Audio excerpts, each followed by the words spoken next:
સ્વામિનારાયણ સાક્ષાત્ અક્ષર પુરુષોત્તમ સર્વેભ્ય પરમં શાંતિ આનંદમ સુખમર્વયેત. શ્રી સ્વામિનારાયણ ભગવાનની જય. શ્રી અક્ષર પુરુષોત્તમ મહારાજની જય. શ્રી ગુણાતીતાનંદ સ્વામી મહારાજની જય. શ્રી પ્રમુખ સ્વામી મહારાજની જય. શ્રી મહંત સ્વામી મહારાજની જય.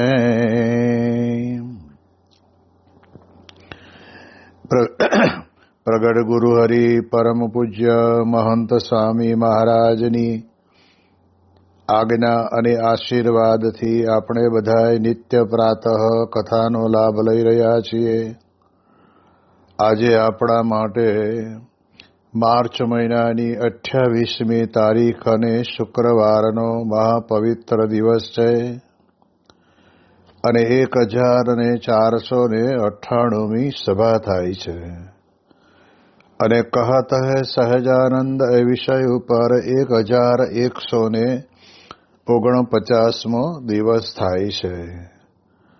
ભગવાન સ્વામિનારાયણ ગઢડા પ્રથમ પ્રકરણના 67ના વચનામૃતની અંદર આપણને સમજાવીને વાત કરતા કહે છે કે જીવનની અંદર જો આ પ્રમાણે સત્પુરુષના ગુણો ગ્રહણ કરે અને પોતામાં રહેલા અવગુણને જોતો રહે, જેમ ગુણાતીતાનંદ સ્વામીએ પોતે કહ્યું છે કે જેમ પહેલાના સમયની અંદર ગામડાઓની અંદર ચપ્પાને, સૂડીને, પછી દાંતડાને, આ બધા લોખંડના ઓજારોને ધાર કાઢી આપનારા શરણિયા લોકો મળતા. એ લોકો પોતાનું સાધન લઈને આવે અને રસ્તા ઉપર બૂમ પાડતા જાય. જેને જેને પોતાને આ પ્રમાણે ઓજારના ધાર કઢાવવાની હોય એ લોકો એની પાસે આવે. અરે એ પોતે જ્યારે ધાર કાઢતો જાય ત્યારે થોડી થોડી વારે પોતે પોતાના એ યંત્ર દ્વારા ધાર કાઢે છે. એ સાધનને ઉપર આંગળી ફેરવીને જોતો જાય કે ધાર બરાબર નીકળી છે કે નહીં.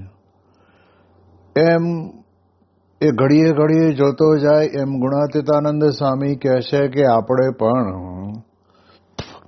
આ સત્સંગની અંદર આવ્યા છીએ ત્યારે આપણે પહેલામાં પહેલું તો આપણે આપણા અવગુણ જોવાના છે. જ્યાં સુધી આપણા અવગુણ આપણને નહીં દેખાય ને ત્યાં સુધી સત્પુરુષના ગુણ લાવવા પણ અઘરા પડે. એટલે પોતામાં રહેલો અવગુણ એને બરાબર વિચારીને જોતા જોયા કરે, નિરંતર તપાસ કર્યા કરે. જેમ લુહાર છે એ પોતાની કોઢની અંદર લોખંડના ઓજારોને પણ એ પાણી પાય અને એવો સરસ મજાનો ટીપીને ધારદાર બનાવી દે. પણ એ બનાવતા બનાવતા પણ પોતે પોતાની રીતે જોતા જતા હોય.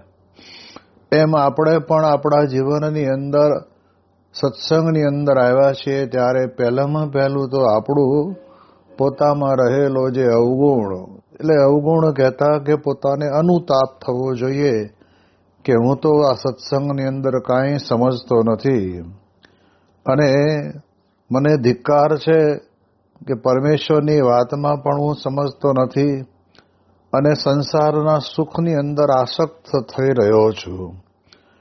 આ પ્રકારે પોતાના જીવનની અંદર એ અનુતાપ કરે તો સ્વામી કહે છે કે એના જીવનની અંદર મોટાના ગુણ આવે. પણ ક્યારે? તો કે મોટા પુરુષના જીવનની અંદર રહેલા ગુણોને પણ આ પ્રમાણે તપાસ કરતા કરતા એ મહિમાથી વિચાર કરતો જાય કે આ મોટા પુરુષ કેવા છે કે જેની આગળ હજારો માણસો હાથ જોડીને ઊભા છે, અને તેમ છતાં પણ એ સત્પુરુષને પોતાના જીવનની અંદર સંસારને વિશે કોઈ પણ પ્રકારની પ્રીતિ નથી. એ પ્રકારે એ પોતે તપાસ કરતો જાય. હવે આગળ વચનામૃતની અંદર આપણને મુક્તાનંદ સ્વામીએ કહ્યું કે આવું ન કરે તો એનામાં સત્પુરુષના ગુણ ન આવે. કહેતા કે દેવની બુદ્ધિ ન રાખે, પૂજ્ય બુદ્ધિ ન રાખે, એમાં રહેલા ગુણોનું સ્મરણ ન કરે તો ગુણ ન આવે. પણ મહારાજ પણ પોતે અહીં આગળ આપણને સમજાવે છે કે જેના હૃદયમાં સત્પુરુષના ગુણ ન જ આવે એના લક્ષણ કહીએ. એટલે આપણે જાણીએ છીએ કે જે ખેતરની અંદર એકલું જ જમીનમાંથી નીકળેલું ઘાસ ઊભું હોય, હવે એવા ઘાસવાળા ખેતરની અંદર આપણે ગમે તેટલું સારું બિયારણ વાવીએ તો પણ ઘાસ છે એ બિયારણના બીજના અંકુરને બહાર નીકળવા દે જ નહીં, અને ઘાસ ચારે બાજુ એને વીંટી લે. એટલે એના કારણે કરીને સારામાં સારું બિયારણ હોવા છતાં પણ એ ખેતની અંદર ઉગતું નથી.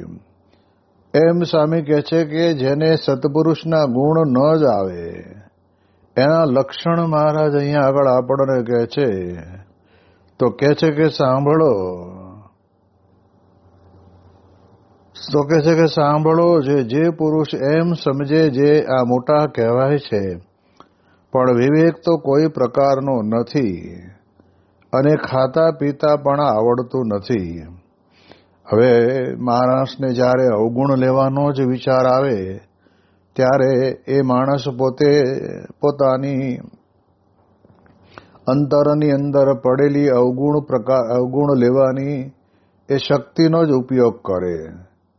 એટલે અહીંયા કહે છે કે કેમ, તો કે મોટા કહેવાય છે.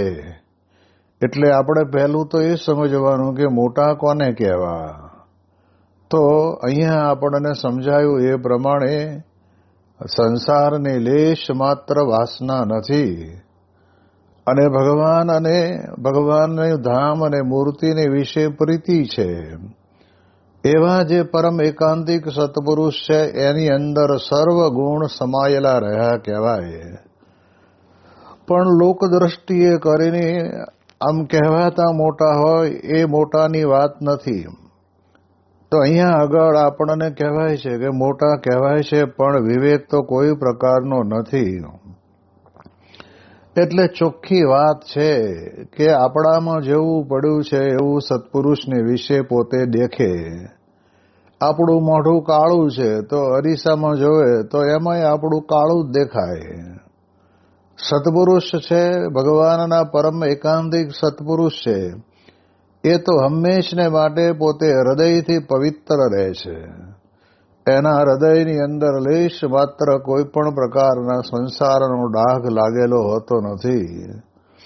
જેમ ડોક્ટર સુબ્રમણ્યમ સાહેબે પોતે પ્રમુખ સ્વામી મહારાજનું બાયપાસ સર્જરી કર્યું, અને તે વખતે બાપાનું એ પરમ પવિત્ર હૃદયનો સ્પર્શ એમણે કરેલો.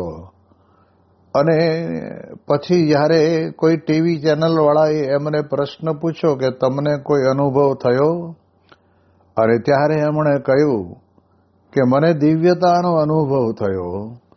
પ્રમુખ સ્વામી મહારાજના પવિત્ર હૃદયનો સ્પર્શ કરતા પોતાને અનુભવ થયો એની વાત પોતે કરે છે.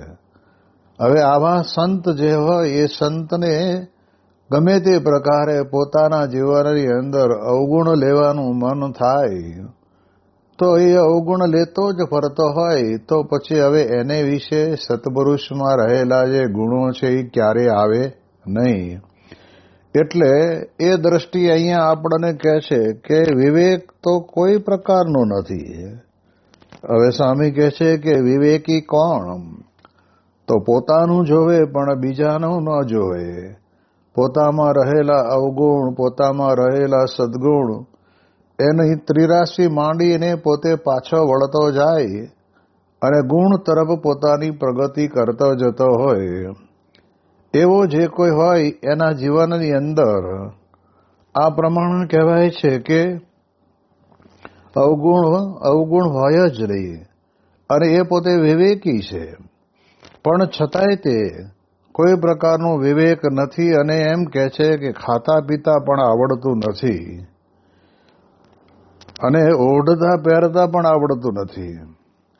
હવે આ લૌકિક દ્રષ્ટિએ જોવા જઈએ તો આવી પ્રકારના એ વ્યક્તિ પોતાના જીવનની અંદર સત્પુરુષને વિશે અવગુણ પરઠે તો પછી તો શું હવે એને હાથમાં શું આવે?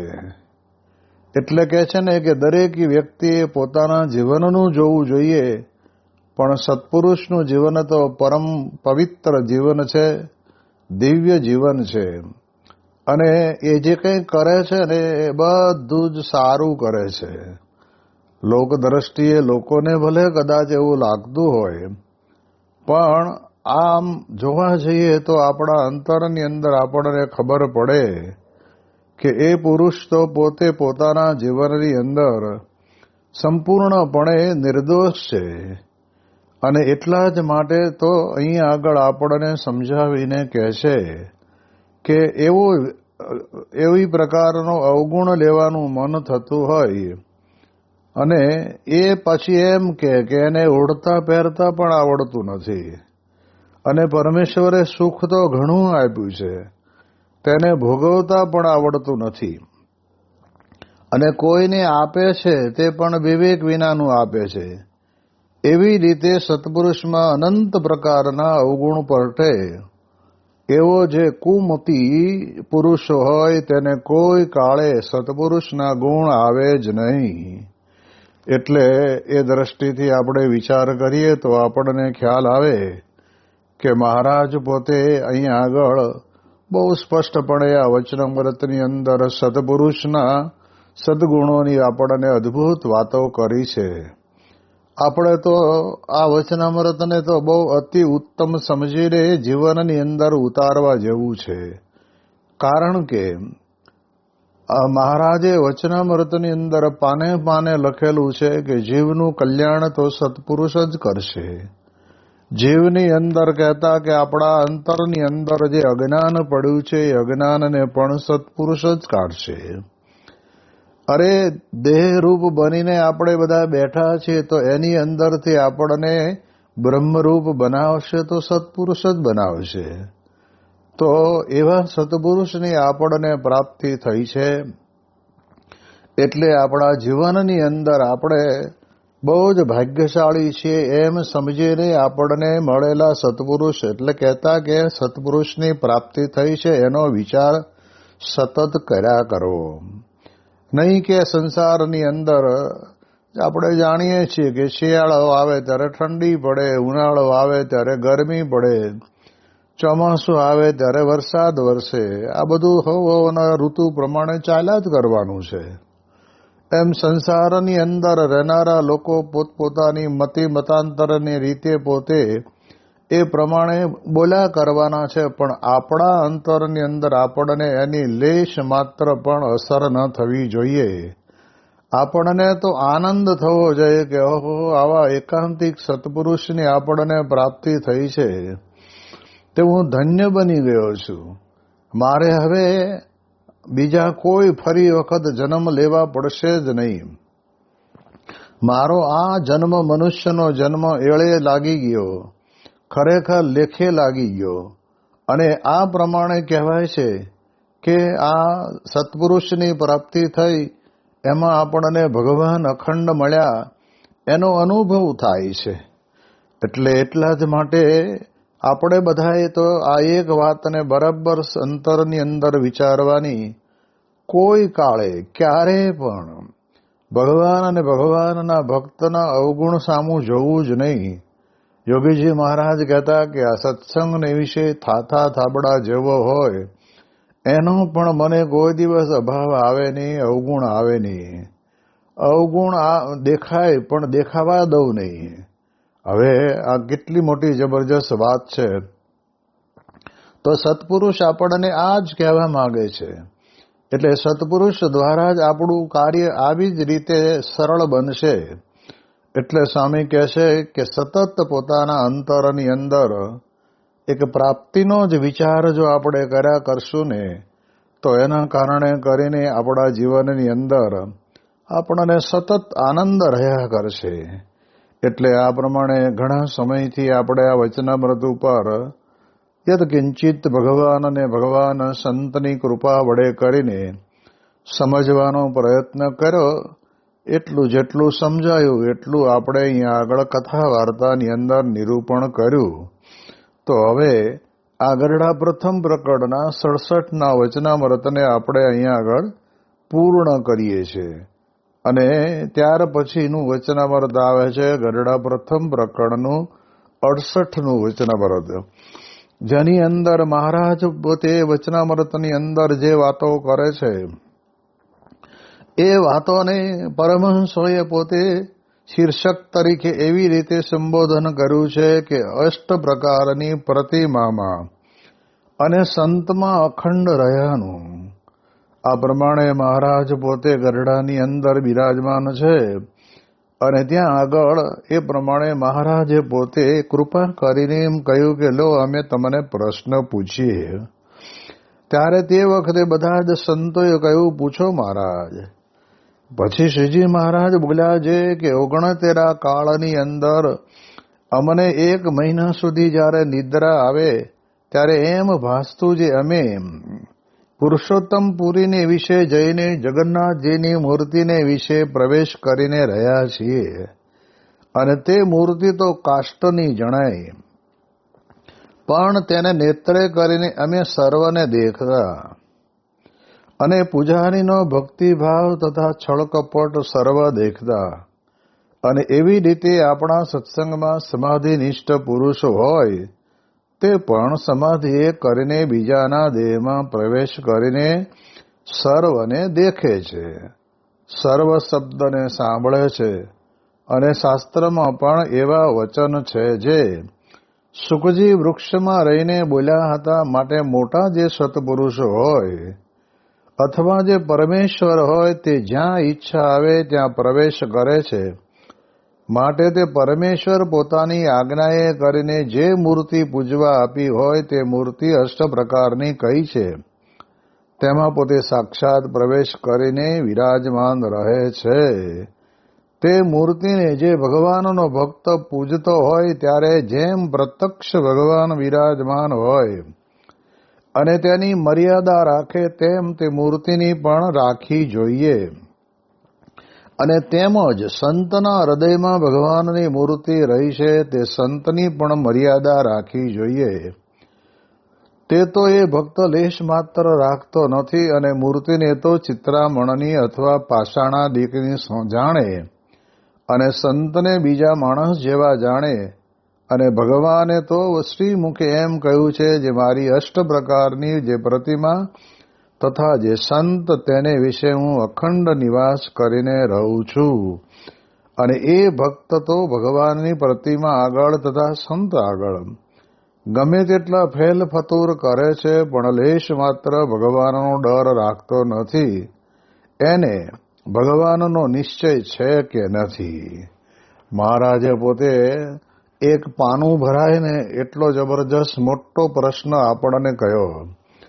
એની અંદર શરૂઆતમાં આપણને જગન્નાથપુરીની વાત કરતા આપણને સમજાવે છે કે ભગવાન અને સંત સમર્થ છે કે અન્ય જગ્યાએ પ્રવેશ કરીને જોવું હોય તો જોઈ શકે અને જાણવું હોય તો જાણી પણ શકે. એટલે એ દ્રષ્ટિએ કરીને ભગવાનના સમર્થપણાની જે વાત છે એ આપણા અંતરની અંદર આપણને દ્રઢ થવી જોઈએ. માત્ર ને માત્ર આ એક પ્રસંગ આપણી સમક્ષ સંપ્રદાયની અંદર પ્રચલિત છે એટલું નહીં, પણ ભગવાન તો સર્વના હૃદયને વિશે સાક્ષી રૂપે બિરાજમાન છે. અને એ ભગવાન પોતે આ પ્રમાણે કહેવાય છે કે દરેક જીવ પ્રાણી માત્ર જે ક્રિયા કરે છે તે ક્રિયાને પણ પોતે જોવે છે. એ આસ્તિક ભાવથી ભગવાનનું ભજન કરે છે કે પછી છુપા કે છાના નાસ્તિક ભાવથી ભગવાનની ભક્તિ કરે છે, બધું જ ભગવાન જોવે છે. એટલે એક વાત આપણા અંતરની અંદર ક્લિયર કરી દેવી પડે. અને એ વાતને સમજાવવા માટે થઈને મહારાજે પોતે જ્યારે 69 કાળની અંદર જ્યારે એમને 1 મહિના માટે નિદ્રા આવતી, ત્યારે તે વખતે એમણે પોતે જગન્નાથજીની મૂર્તિમાં પ્રવેશ કરીને અને પૂજારીનો ભક્તિભાવ અને છળકપટ જોયા હતા. આ સમર્થ પુરુષોનું કામ છે, ભગવાનનું કે ભગવાનના પરમ એકાંતિક સત્પુરુષનું. એ આ પ્રમાણે કહેવાય છે કે એ કાર્ય કરી શકે. બાકી આવી રીતે પ્રવેશ કરવો એ કોઈ આપણા જેવાનું કામ નથી. અને આપણે જાણીએ છીએ ને કે ભૂત યોનિની અંદર ગયેલી એવા જે કોઈ લોકો હોય, એ લોકો પણ જેના હૃદયની અંદર ભગવાનનું સ્થાન જ નથી, એવા લોકોને એ પ્રવેશ કરીને વળગે છે. અને હોય પુરુષ, અને કોણ છે તો એ સ્ત્રી પાત્રએ જ્યારે એમાં પોતે પ્રવેશ કર્યો હોય, એટલે એ પોતે પૂછે ત્યારે બોલે કે હું આ છું. એટલે આપણે જાણીએ કે જો એવી રીતે ગુણાતીતાનંદ સ્વામી કહે છે કે ભૂત પણ જ્યારે એક વખત પકડે તે મુકતા નથી. તો ભગવાન તો સમર્થ પુરુષ છે. આપણે ભગવાનના સામર્થ્યને બરાબર સારી રીતે સમજી રાખવાનું અને એની અંદર એવું દ્રઢતાપૂર્વક નક્કી કરી દેવાનું કે ભગવાન મારી એક એક ક્રિયાને જોવે છે, સર્વજ્ઞ છે, અંતર્યામી છે, અને હું જે કંઈ કરું છું તેને બધું જ જાણે છે. એટલે આવો એક પ્રત્યક્ષ ભાવ આપણા જીવનની અંદર આપણને આવવો જોઈએ, રહેવો જોઈએ. એવી એક મહારાજ પોતે વાત કરવા બતાવે છે. બીજી વાત મહારાજ એ કરવા માંગે છે એમાં કે 8 પ્રકારની જે મૂર્તિ છે એની વિશે ભગવાન રહ્યા છે, અને ભગવાન પોતે એમાં રહીને રક્ષા પણ કરે છે. આપણે જાણીએ છીએ કે પ્રહલાદજી જેવા પ્રહલાદજીને હિરણ્યકશિપુએ કેટલી બધી પ્રકારનું દુઃખ આપ્યું, પણ તેમ છતાં પણ પ્રહલાદજીને અંતરની અંદર પૂરો વિશ્વાસ હતો કે ભગવાન મારી જરૂર રક્ષા કરશે. અને બધી જગ્યાએ ભગવાને એની રક્ષા કરી. પરંતુ આપણે જાણીએ એ પ્રમાણે એને એક પ્રશ્ન એવો પૂછ્યો કે તું ક્યારુંનો નારાયણનું ભજન કરે છે, તો એ નારાયણ છે ક્યાં? અને ત્યારે તે વખતે એવું ના કહ્યું કે ઉભા રહો હું જોઈ લઉં ક્યાં ક્યાં છે, પણ એને અંતરની અંદર પાક્કું થઈ ગયેલું હતું કે ભગવાન સર્વત્ર છે. અણુ અણુની વિશે પણ ભગવાન બિરાજમાન છે. એને કહે છે ને કે જલે વિષ્ણુ, સ્થલે વિષ્ણુ, વિષ્ણુ પર્વત મસ્તકે. એટલે ભગવાન સર્વત્ર છે. મારા માટે તમને ન દેખાતા હોય તો એ તમને મુબારક, પણ મને તો એ ભગવાન હંમેશને માટે દર્શન આપે જ છે, અને ભગવાનને હું જોઉં છું. આવી પ્રકારનો ભાવ એ પ્રહલાદજીના અંતરની અંદર હતો. અને એના કારણે કરીને આપણે જાણીએ એ પ્રમાણે અહીંયા આગળ જેને કહેવાય ને કે પ્રહલાદજીને લોખંડના ધગધગતા થાંભલામાં પણ ભગવાન છે, કારણ કે એ તો બધું એનું બનાવેલું છે. આવા અનંત કોટી સૂર્યનો પ્રકાશ ભેગો કરીએ તો પણ એક ભગવાન પુરુષોત્તમ નારાયણના કિરણની બરાબર ન આવે. એવા ભગવાન જ્યારે આપણને મળ્યા છે, એવા ભગવાન આપણા અંતરની અંદર રહે છે. તો એના કારણે કરીને આપણે તો ખૂબ મોટી જબરજસ્ત અંતરની અંદર દ્રઢતાને આપણે પામી ગયા. એટલે એ દ્રષ્ટિએ કરીને અહીંયા આગળ પ્રહલાદજીને વિશ્વાસ હતો કે ભગવાન છે. અને ભગવાન પણ જ્યારે આપણા આવા પ્રસંગોની અંદર આપણને સમજાવવા માટે થઈને, દ્રઢતા દ્રઢ કરાવવા માટે થઈને ભગવાને શું કર્યું કે એ લોખંડના ધગધગતા થાંભલા ઉપર કીડીઓની લાઈન જતી જોઈ અને ત્યારે એને એમ થયું, ઓહો, આટલી નાની એવી કીડી અને આટલી બધી ગરમ ધગધગતા થાંભલાની ઉપર ચાલી જાય છે. એ જો જઈ શકતી હોય તો એને અંદર ભગવાન હોય તો જ શક્ય બને, બાકી બને નહીં. અને એના કારણે કરીને પ્રહલાદજીએ પોતે વિશ્વાસપૂર્વક કહ્યું કે મારા ભગવાન સર્વત્ર છે અને આમાં પણ છે. અને પછી એમણે જ્યારે બાથ ભીડી અને ત્યારે તે વખતના સમયની અંદર અંતરની અંદર દ્રઢતા હતી તો ભગવાન પ્રગટ થયા. તો આપણે સમજી શકીએ છીએ કે ભગવાન સર્વત્ર છે, ભગવાન ઈચ્છા ધારે તે રીતે પોતે પ્રગટી શકે છે. એટલે આપણે જાણીએ એ પ્રમાણે આપણને ખબર પડે. જેમ વરાહ ભગવાનની વાત કરીએ તો પણ કે છે ને કે અંગુષ્ઠ પરિમાણિક વૈરાટ બ્રહ્માને છીંક આવી અને એની અંદરથી કહે છે કે નાકમાંથી એક નાના એવા અંગૂઠા જેવડું વરાહનું સ્વરૂપ પ્રગટ થયું. અને એ વરાહ ભગવાન પછી વિરાટ થયા અને હિરણાક્ષની સાથે એણે યુદ્ધ કર્યું. તો આપણે એટલું સમજવાનું છે કે ભગવાન આપણે જ્યાં પણ, એવું નથી કે ભગવાન મંદિરમાં બિરાજમાન છે એટલે મંદિરના પરિસરની અંદર આપણે જે કંઈ ક્રિયા કરતા હશું એ એને જ જોતા હશે, એવું નથી. આપણે ઘરે બેઠા હોઈએ, દુકાને બેઠા હોઈએ, આપણે નોકરીએ ગયા હોઈએ, આપણે કોઈની સાથે અભાવ અવગુણની વાતો કરતા હોઈએ તો પણ આપણને એમ ક્યાં આમાં બીજા કોઈને ખબર છે. પણ ભગવાન તો એવા સમર્થ પુરુષ છે કે બધું જ જાણે છે. અને એમની મોટપ એટલી બધી છે કે આપણને એમ જ્યાં ત્યાં જ્યારે ત્યારે કંઈ ટકોર કરતા નથી.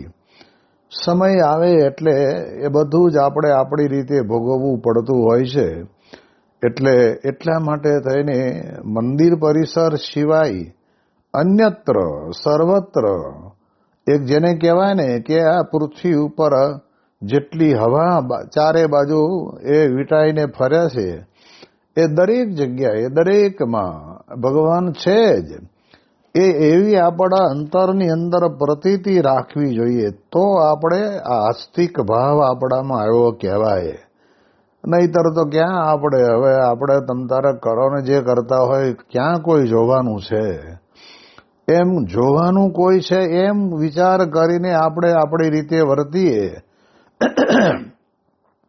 એ આપણા જીવનની અંદર આપણને નુકસાનકારક બને છે. અત્યારના જમાનાના દ્રષ્ટાંત સાથે પણ આપણે જોઈએ ને તોય આપણને ખબર પડે કે મુંબઈની અંદર ત્યાં આગળ બાળકો બધી જેને સાંસ્કૃતિક કાર્યક્રમની પ્રેક્ટિસ કરવા માટે રોકાયા છે. એટલે નાના નાના બાળકો તો સ્વાભાવિક રીતે નિર્દોષ કહેવાય.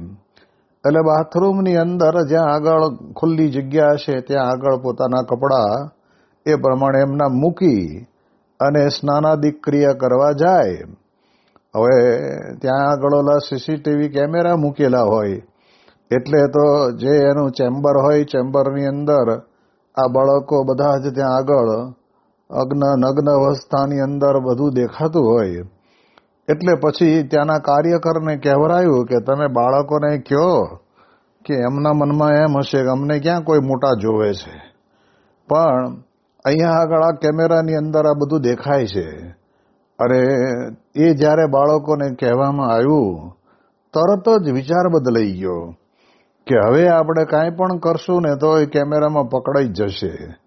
એક માનવ સર્જિત જો આવા કેમેરાની અંદર પણ કહેવાય છે કે પકડાઈ જતા વાર લાગતી નથી, તો પછી આ પ્રમાણે ભગવાન અને સંત તો સમર્થ પુરુષ છે, અંતર્યામી છે, સર્વજ્ઞ છે. એમની નજરમાં એમની દ્રષ્ટિમાં તો આપણે આવી જ ગયા હોઈએ, પણ આપણને જ્યારે સમજાય ત્યારે આપણને ખ્યાલ આવે કે આ પ્રમાણે જીવનની અંદર વિચારવા જેવું છે. એટલે એ દ્રષ્ટિએ કરીને આપણે થોડા કંઈક પાછા વળીએ.